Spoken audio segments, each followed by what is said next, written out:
Bismillahirrahmanirrahim.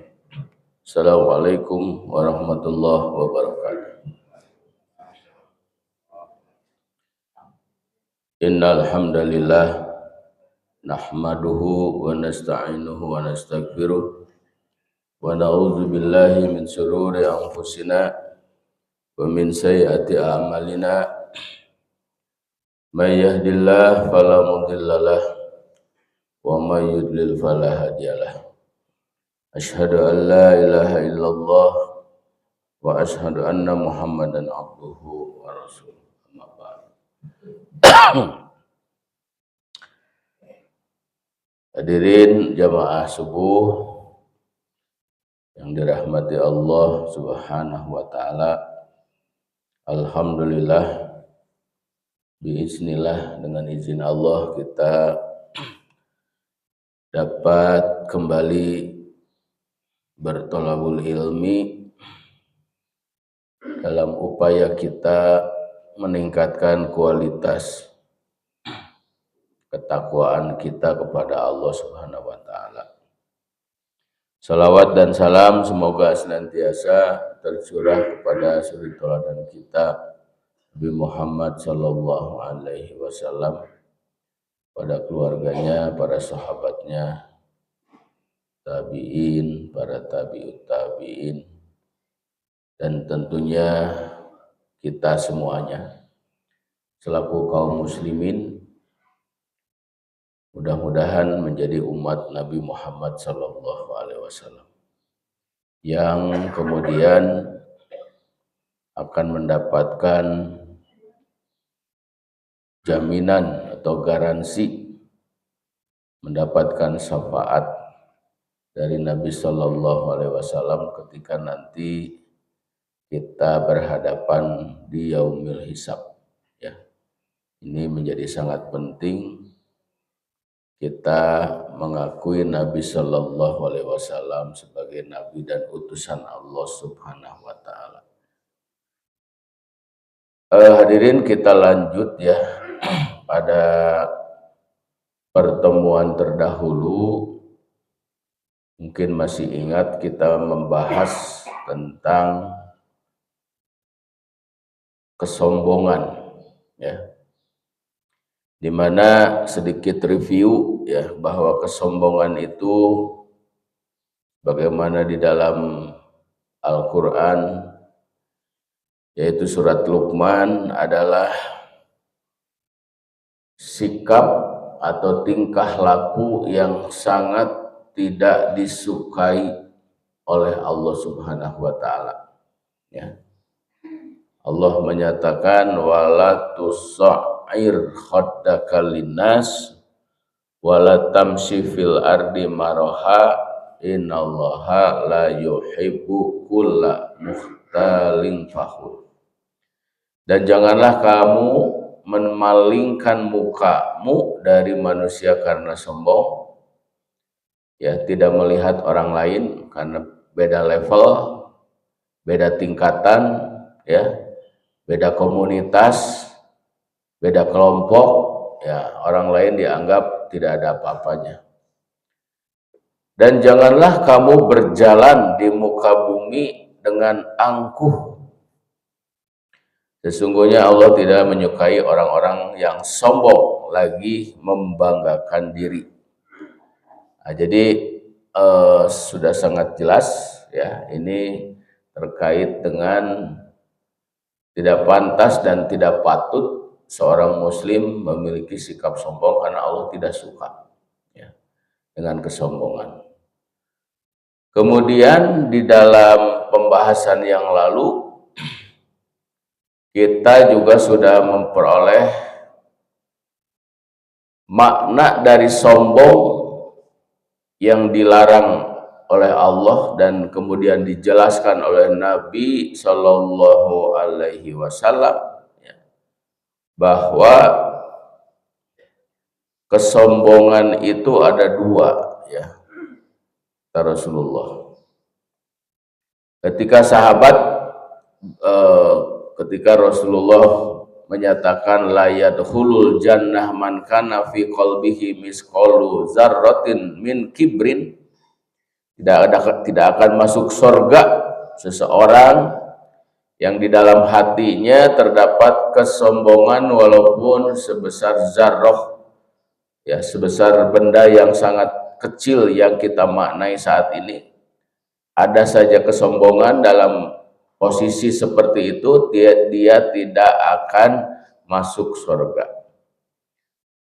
Wah, makna ini kemudian ditanyakan, ya, oleh sahabat.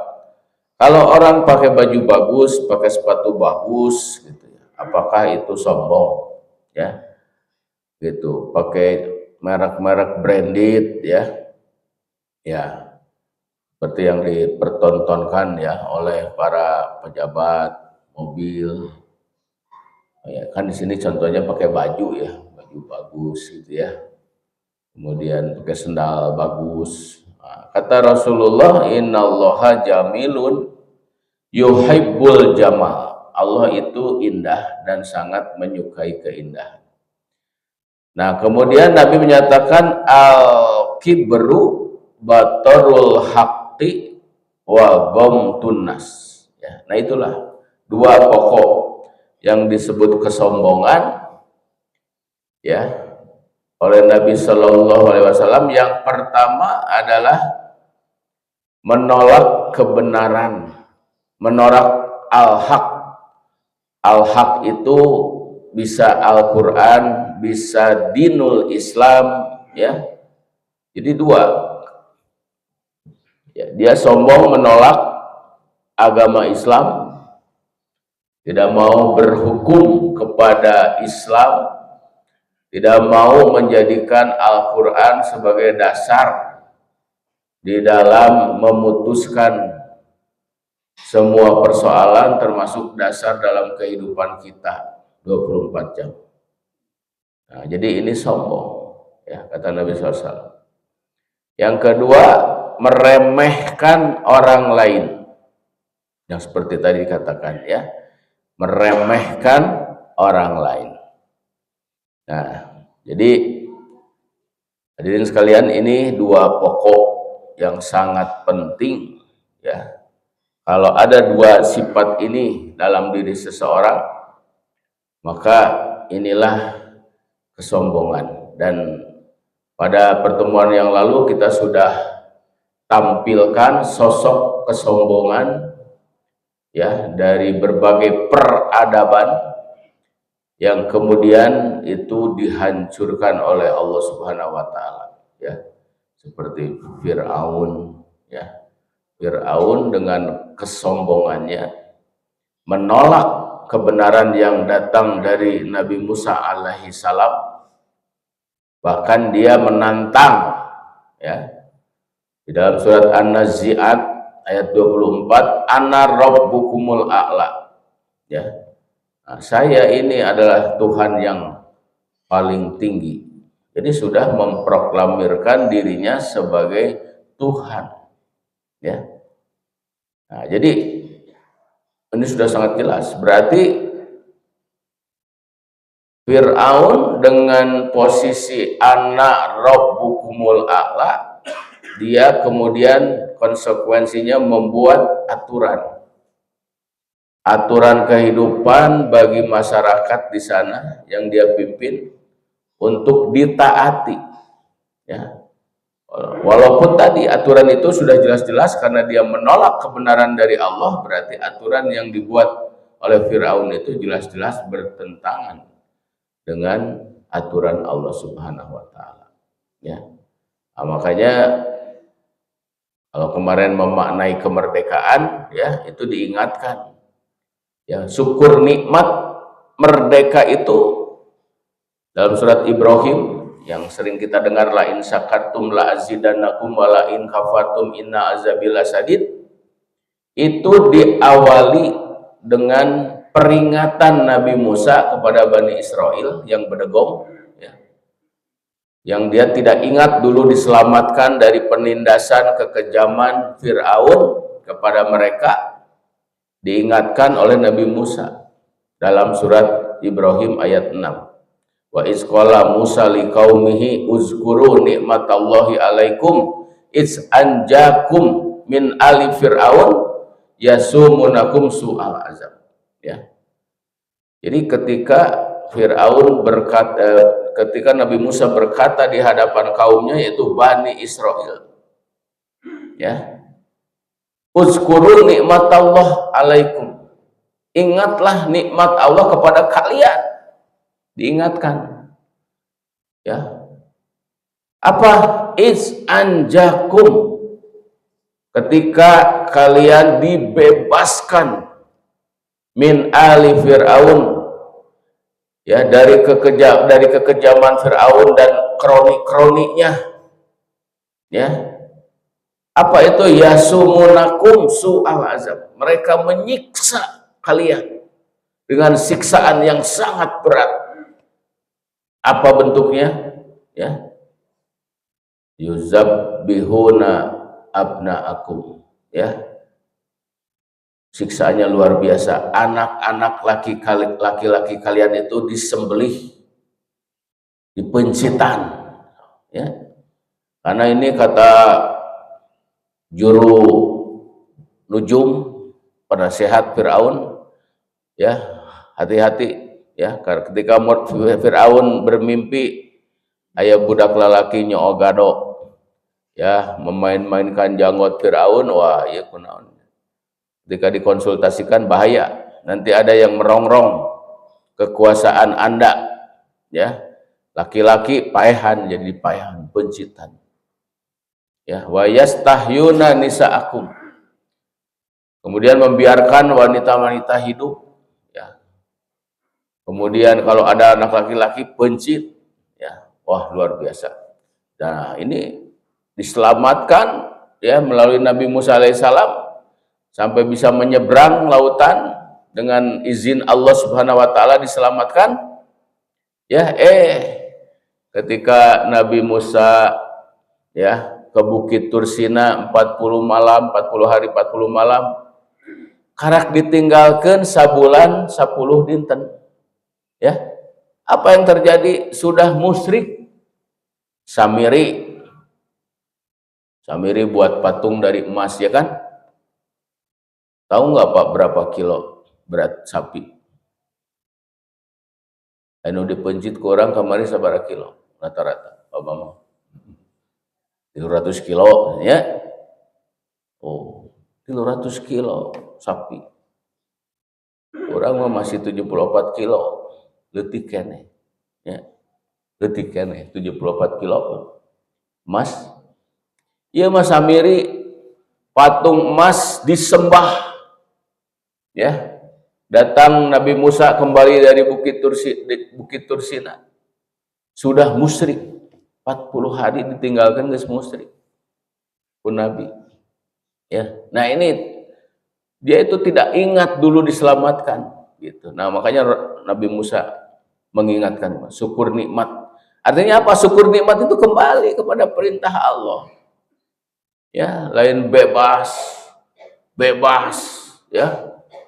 Mengedarkan minuman keras bebas, mengedarkan narkoba bebas, ya. Mempromosikan pornografi, porno aksi bebas, menyebarkan aliran sesat dari agama bertentangan dengan Islam bebas, diantep, ya. Jadi kalau dulu Fir'aun tunggal dengan kekuasaannya, zaman ayeuna mah sistem, ya.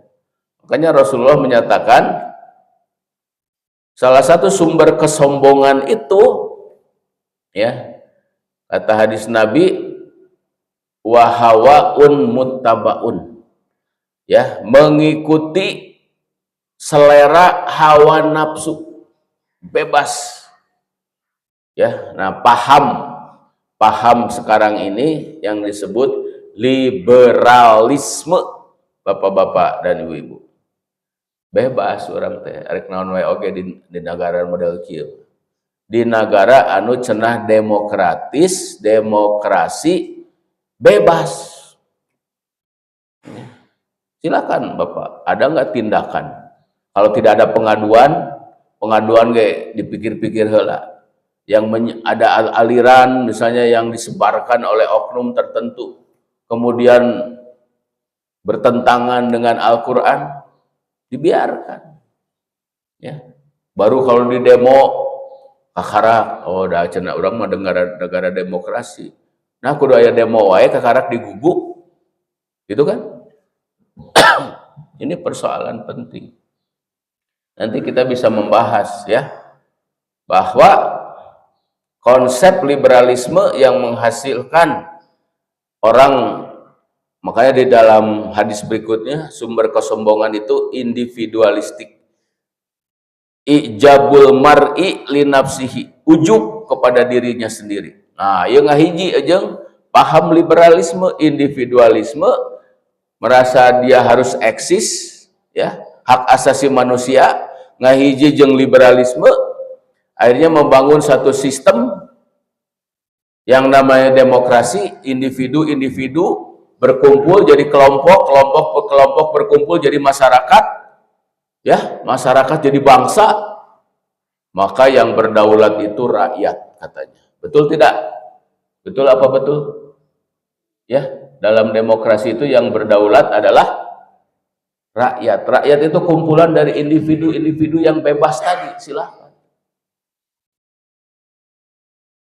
Pertanyaannya, kanggo orang sadayana, cik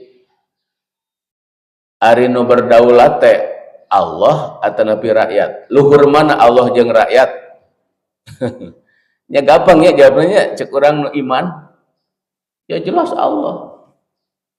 Nah, berarti kedaulatan yang paling tinggi ada di tangan Tuhan atau di tangan rakyat? Bu, di tangan mana? Tangan Allah. Kedaulatan itu kekuasaan. Kan Allah teh maha kawasa, leres? Berarti Allah teh maha kawasa, berarti kedaulatan itu ada di tangan Allah, lain di tangan rakyat.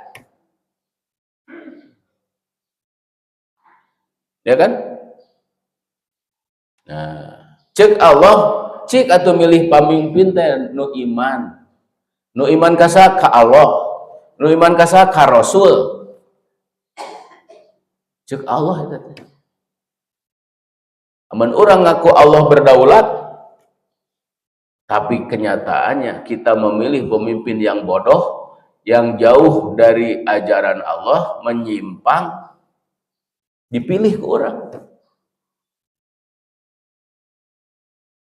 Nah ini ya, makanya di sini kesombongan ya, sombong yaitu kepada yang diturunkan oleh Allah. Di dalam surat Al-Ahzab ayat ke-36 ya, Allah menyatakan wa makana li mu'minin wala mu'minatin iza qadallahu wa rasulahu amron ayyakuna lahumul khiyarata min amrihim wa may ya'sillaha wa rasulahu faqad dolalam mubina. Nah ini mangga kera orang tengetkeun, kita perhatikan ayat ini artinya, dan tidak patut bagi mukmin baik laki-laki maupun mukmin perempuan apabila Allah dan Rasulnya telah menetapkan suatu ketetapan tentang suatu urusan, ya Allah terus netepkeun. Kemudian akan ada bagi mereka pilihan yang lain tentang urusan mereka.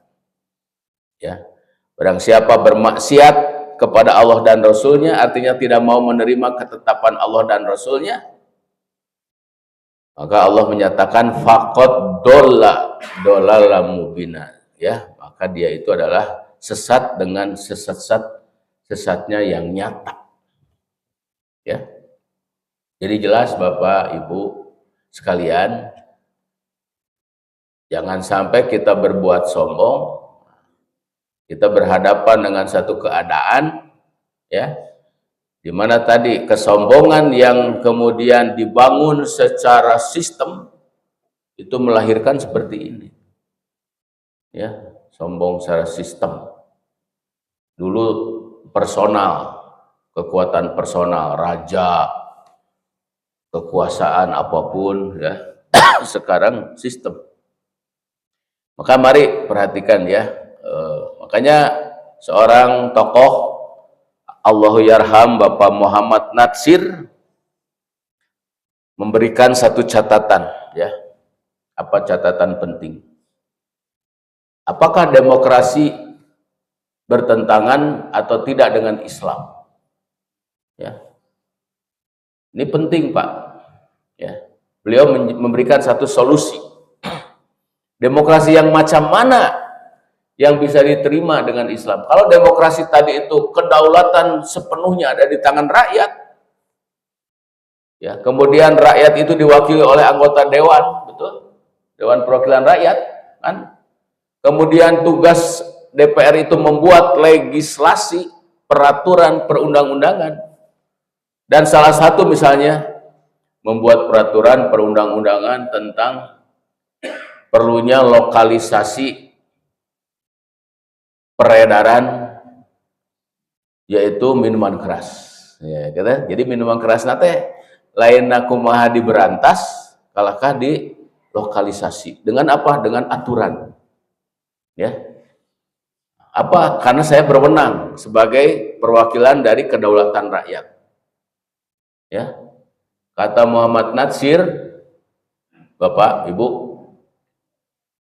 demokrasi yang sesuai dengan ajaran Islam itu adalah demokrasi yang tidak bertentangan keputusannya dengan ajaran Islam. Silahkan anggota dewan membuat peraturan, tetapi peraturan itu tidak boleh bertentangan dengan aturan-aturan Allah Subhanahu wa Ta'ala.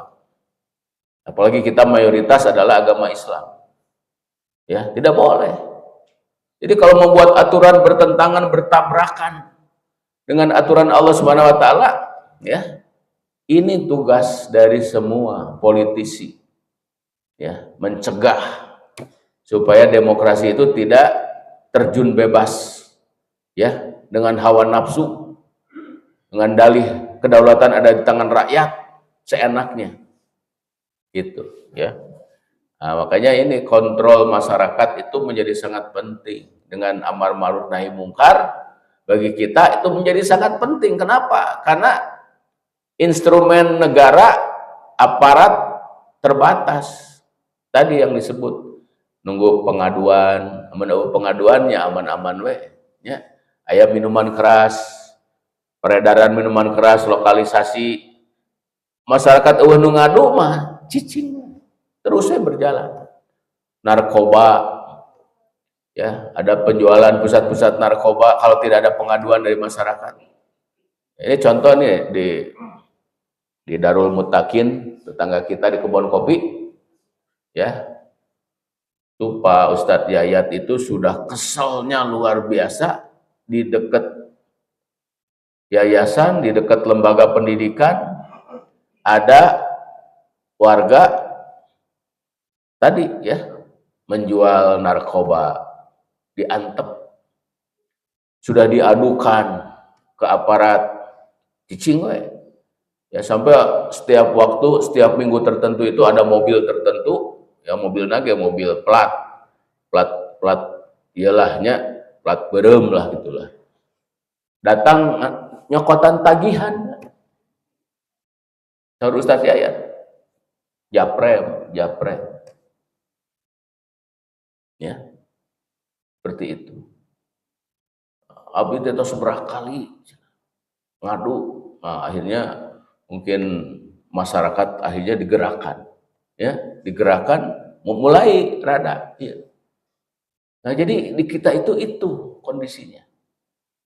Makanya ini mau tidak mau Bapak Ibu sekalian, ya, kita wajib membangun kesiapan amar ma'ruf nahi mungkar menghadapi penyakit masyarakat, pekat penyakit masyarakat, apakah itu perjudian, apakah itu narkoba, minuman keras, ya, yang ada di sekitar kita. Kalau tidak ada kekuatan dari umat Islam, ya, atau pengaduan dibiarkan.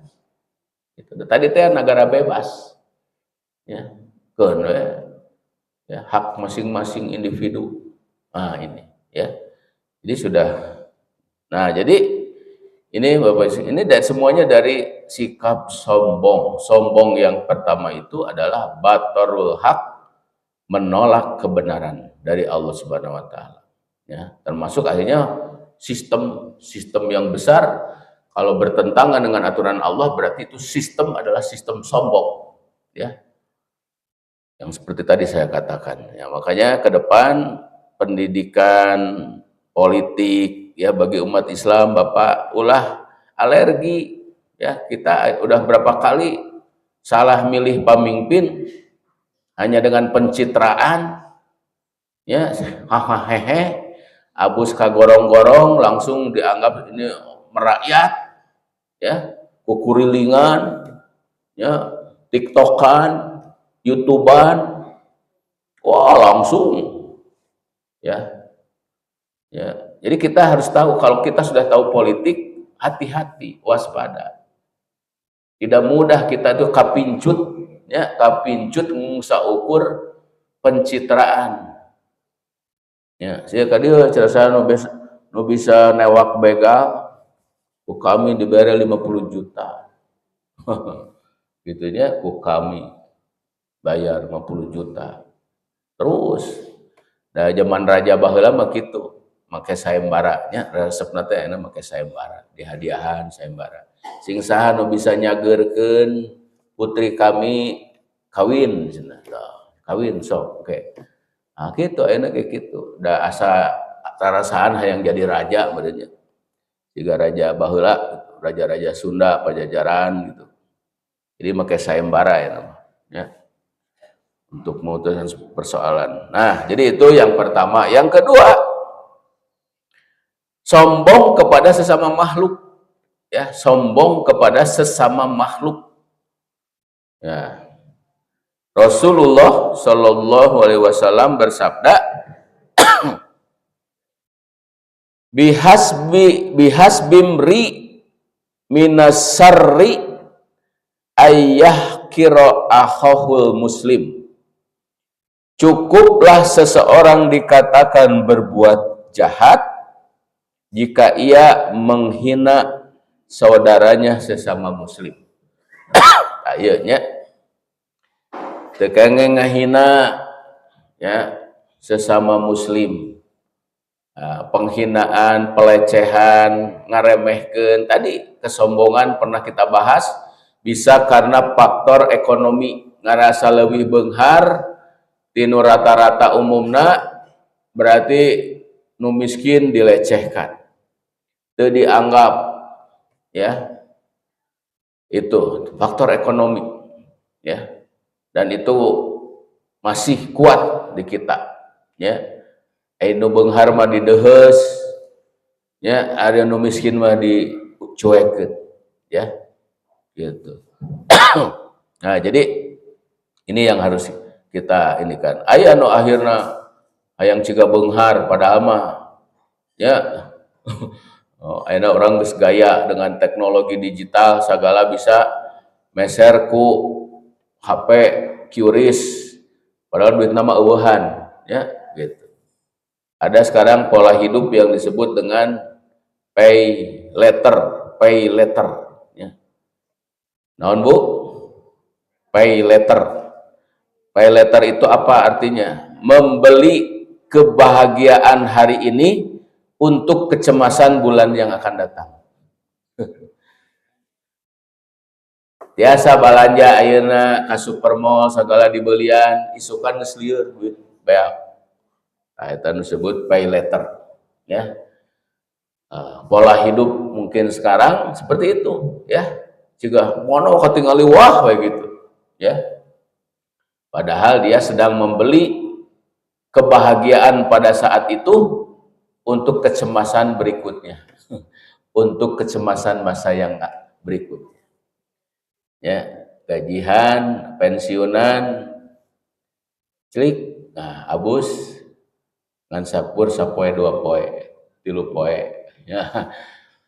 Hari kedua, hari ke-10, hari ke-eta geus lieur. Nah, ya. Nah, itu. Jadi hati-hati ya. Jadi ulah ningalikeun kasombongan padahal mah tadi teh pay later. Dia sedang cemas ya. Karena tidak ada yang akan dibeli pada hari berikutnya.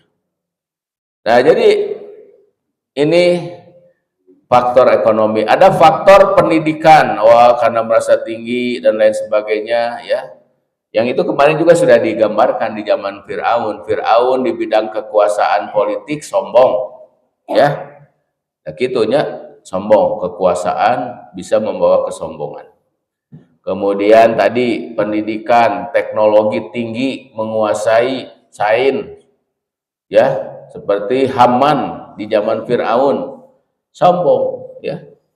Kemudian Korun tadi di bidang ekonomi ya, atau yang lain, fisik, mungkin fisik lebih kasep, lebih ganteng, lebih cantik, meremehkan orang lain ya, menghina orang lain ya. Nah, jadi hadirin sekalian, terjadinya satu bangsa dijajah oleh orang lain, bangsa lain, itu karena faktor kesombongan. Ya, penjajahan yang terjadi kepada kita itu karena kesombongan.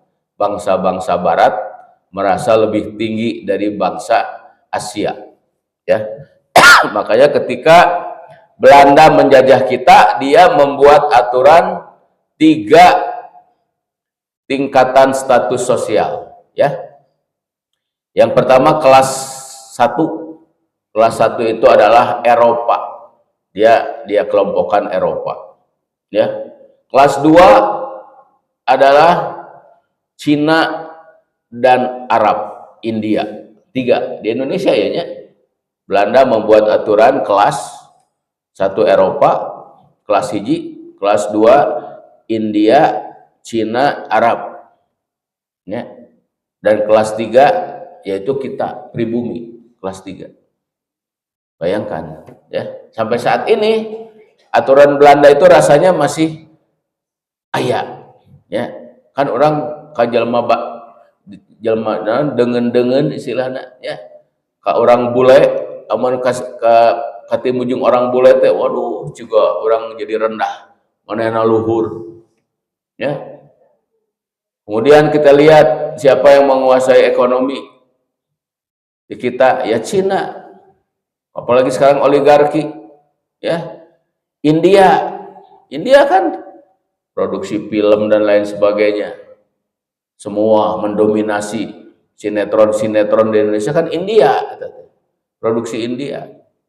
Eta di Indosiar, Akademi Dangdut dan lain sebagainya, saya sponsornya India. Ya, resepe orang teh ya. Diatur kumaranehanana. Nah, dan Arab. Nah, itu kelas 2. Itunya itu. Tuh. Apa sekarang masih terasa itu? Ya, terasa. Orang kekeset. Gitu. Pribumi dengan saukur tadi, pribumi mah dengan saukur diberean jubah, diberean gelar, geus diberean bintang Mahaputra, geus bersyukur, geus bunga ya. Nah, punten dulu ya, apa itu, priai-priai kita itu cukup oleh Belanda diberi gelar Raden, dikasih bintang, geus gaya ya gitu. Belanda pinter, geus we nu kararieu nu digedekeun. Nah, akhirnya rakyat seperti itu ya, menghamba kepada rajanya, kepada priainya gitu ya. Nah, jadi ini yang terjadi ya. Jadi penjajahan itu terjadi karena meremehkan ya satu bangsa oleh bangsa lain. Padahal makanya kenapa Islam itu agama yang tanda petik ya, zaman Belanda disebut pemberontak, di Penogoro itu disebut pemberontak. Ku Belanda disebut pemberontak, oleh kita disebut pahlawan tuh ya. Kenapa oleh Belanda disebut pemberontak ya? Dasarnya karena Islam. Tidak boleh ya ada penindasan satu bangsa atas bangsa lain karena bangsa dia merasa lebih tinggi. Tidak ada. Ya. Inna akramakum indallahi atqakum. Takwa di sisi Allah yang paling mulia, lain antar suku, ras, etnis dan lain sebagainya. Ya. Nah, ini penting. Makanya saya teringat ya dulu zaman Megawati, Menteri Hukum HAM-nya itu kan Pak Yusril ya. Sekarang jadi Menko ini Menteri Koordinator sekarang. Pak Yusril itu saat itu ya luar biasa. Ketika Belanda akan membantu Indonesia lewat IMF, CGI ya dulu itu ada CGI, Konsultatif Group on Indonesia, jadi negara-negara Eropa yang akan membantu pinjaman, lain-lain ngebantu iya pinjaman ya kepada Indonesia. Ketuanya Belanda. Kemudian si Belanda itu menyatakan syarat untuk mendapatkan pinjaman dari kami, Indonesia harus menegakkan hak asasi manusia, gitunya. Syaratnya eta cenah. Karena banyak pelanggaran hak asasi manusia di Indonesia. Nah, saat itu Menteri Yusril berkata, ya, sejak kapan Anda mengajari kami hak asasi manusia, sementara Anda menjajah kami ratusan tahun? Bukankah penjajahan itu melanggar hak asasi manusia? Nah, ya, penjajahan itu melanggar hak asasi manusia. Ayeuna Belanda arek mere pinjaman, syaratna hak asasi manusia cenah beresan heula. Ari ente saha? Cek Yusril kitu.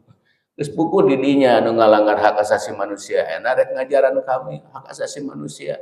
Geus we moal mere nginjem mah teu kudu cenah make syarat-syarat begitu segala. Nah, ini ya Bapak Ibu sekalian, ya. Penting seorang muslim punya sikap menghadapi yang seperti ini. Nah, kalau ada pejabat-pejabat hampir semua seperti ini, wah insya Allah ya negara Indonesia ini akan bangkit. Ya, tinggal cik sugana Prabowo kayak gitu, cenah kan gitu. Kita ini sumber daya kita dikuras oleh bangsa lain, gitunya. Kan? Kita harus rebut. Nah, sugan ya, sugan kita tunggu.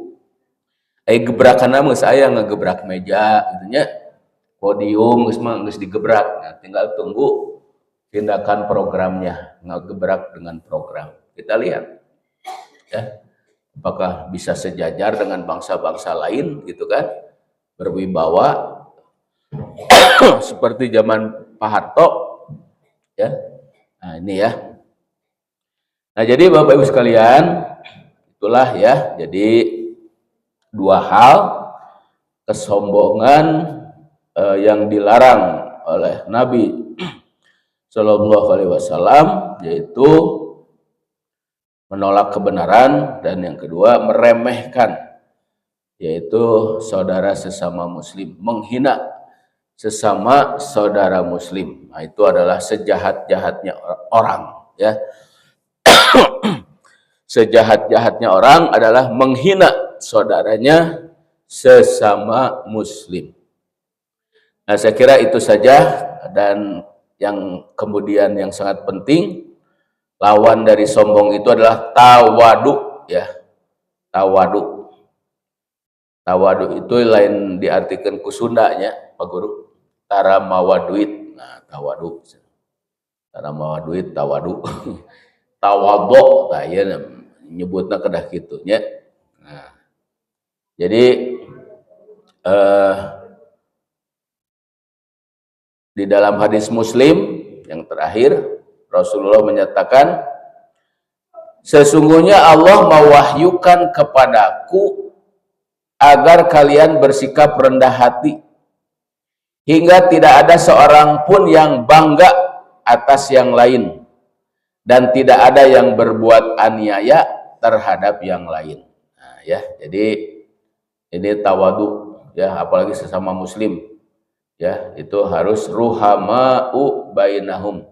Sifat dari Nabi Shallallahu Alaihi Wasallam dan umatnya itu adalah ruhama'u bainahum, ya, saling kasih sayang di antara mereka. Tapi juga ingat, Asyidau alal kufar, tegas dengan yang kufur-kufur. Nah, itu umatnya Rasulullah. Ulah tibaliknya, ari kanu kakupuran lembek, eleh, ari kasasama muslim keras, ya. Oh, tegas ka orang Islam singsieunan. Ya, ari jeung batur, wah, jeung kakafiran, jeung orang kafir diangkat-angkat, ya. Nah, ini terbalik, ya. Nah, jadi mari Bapak Ibu sekalian, kita hindari sifat sombong dan kita kedepankan sifat tawadu sebagai ciri dari umat Nabi Shallallahu Alaihi Wasallam. Saya kira itu saja yang dapat disampaikan. Mudah-mudahan ada manfaatnya untuk kita semuanya. Aqulu qauli hadza wa astaghfirullah li wa lakum. Wassalamualaikum warahmatullahi wabarakatuh.